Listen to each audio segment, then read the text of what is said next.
বন্ধুরা, সকাল সকাল আবার চলে এসেছি তোমাদের কাছে। আজকে বাসন্তী পুজোর মহা অষ্টমী। তো অষ্টমীর শুভেচ্ছা জানিয়ে আজকে ব্লগটা স্টার্ট করছি।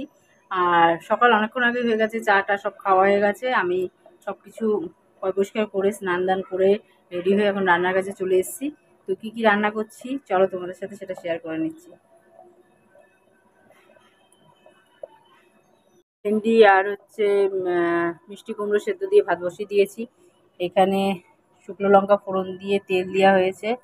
এখানে সর্ষেটাকে গরম জলে লবণ হলুদ দিয়ে এটাকে রেখেছি, তার কারণ ভীষণ তিতো হয় এমনি ডাইরেক্ট দিয়ে দিলে। আর এই যে ভেন্ডি কেটে রাখা হয়েছে, ভেন্ডিটা এখন দিয়ে দেব তেলের মধ্যে।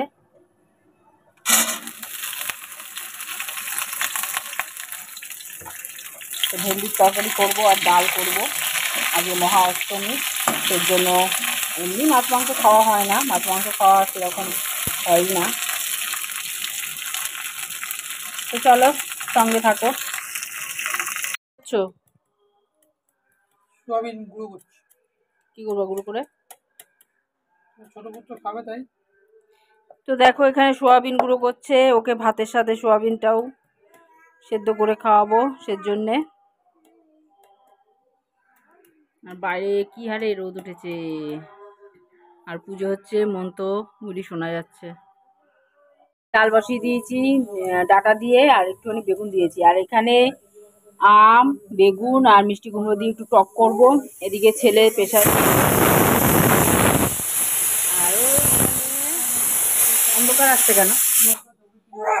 হ্যাঁ হ্যাঁ হ্যাঁ হ্যাঁ, ধুতে ধুতে করছে।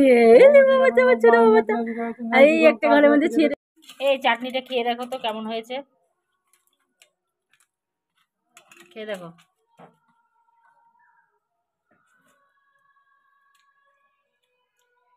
কেমন হয়েছে। ভালো হয়েছে, খারাপ হয়েছে। কিসের চাটনি বলো তো, কিসের বলো দেখি। বলতে পারছি না। তো সবাই ফল দিয়ে চাটনি করে, আর আমি করেছি সবজি দিয়ে, মিষ্টি কুমড়ো, বেগুন আর হচ্ছে কাঁচা আম। কেমন লাগলো খেয়ে? ভালো।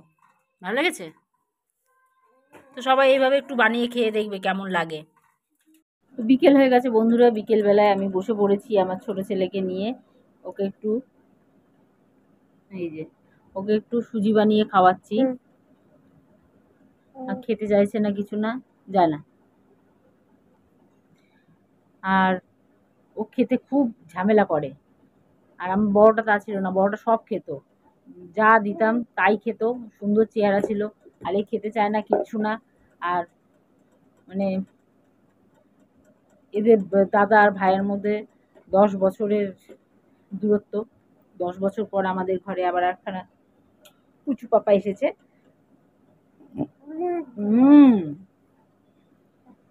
তো এই এতটা মাঝখানে যে দূরত্ব, গ্যাপ 10 বছরের, তো 10 বছরের মধ্যে মানে আমি সবকিছু ভুলেই গেছি। হ্যাঁ, তাও আমার ছেলে বড় হয়ে গেছে এখন, আর অসুবিধা নেই। একা হাতে সবকিছু করতে হয়, খুবই কষ্ট। তার উপরে সিজারে যাদের বাচ্চা কাচ্চা হয়েছে তারা তো ভালো বুঝবে। আমার প্রথমটা নর্মালে হয়েছিল, আর সেকেন্ড বেবি হলো সিজারে। সিজারে যাদের হয় তাদের বলে রেস্টে থাকতে, অন্তত পক্ষে 3 মাস। 3 মাস রেস্টে থাকতে বলে, অনেকে 6 মাসও থাকে বাপের বাড়িতে গিয়ে। আর আমার এত সুন্দর কপাল, হ্যাঁ, আমার মানে 21 দিন, আমার যখন 21 দিন হয়েছে, 21 দিন থেকে আমি রান্না বান্না সব কিছু করা শুরু করে দিয়েছি।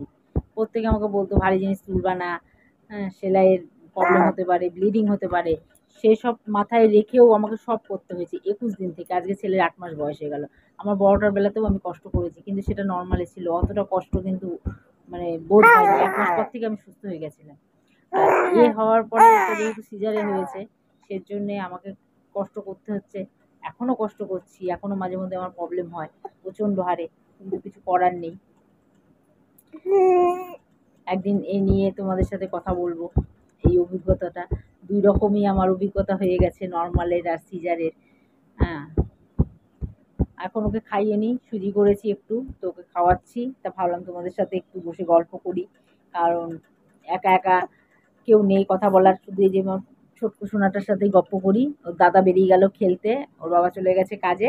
তো ওকে আমি খাওয়াচ্ছি, আর ওর সাথে ওই ও যা ভাষায় কথা বলছে ওই ভাষাতেই গল্প করতে হচ্ছে আমাকে। তো চলো থাকো, সঙ্গে থাকো আর দেখতে থাকো। তো দেখো আমরা রেডি হয়ে গেছি, আমরা সবাই রেডি হয়ে গেছি। বড় ছেলে আগে চলে গেছে, আমি আর আমার ছোট ছেলে আর ওর বাবা, আমরা তিনজনে এখন যাচ্ছি। তো চলো কোথায় যাচ্ছি তোমাদের সঙ্গে নিয়ে যাব আর সবটা দেখাবো, সঙ্গে থাকো।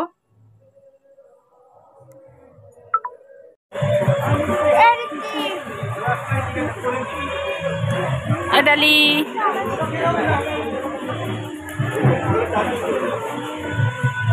দেখো খেতে বসে পড়েছি, পোলাও দিয়ে আলুর দম খাচ্ছি। আর এই দেখো এদিকে হচ্ছে এই যে বাসন্তী ঠাকুর। তো দেখো এই যে মন্দিরের ভিতরে পুজো হয়েছে। তো এখানেই আমরা সবাই গেছিলাম, আমাদের একেবারে পাশের বাড়ি। তো আমরা প্রসাদ টসাদ খেয়ে ঠাকুর দর্শন করে তারপর বাড়িতে চলে এসেছি। তো মায়ের মুখটা দেখো কত সুন্দর দেখতে লাগছে, হাসি খুশি।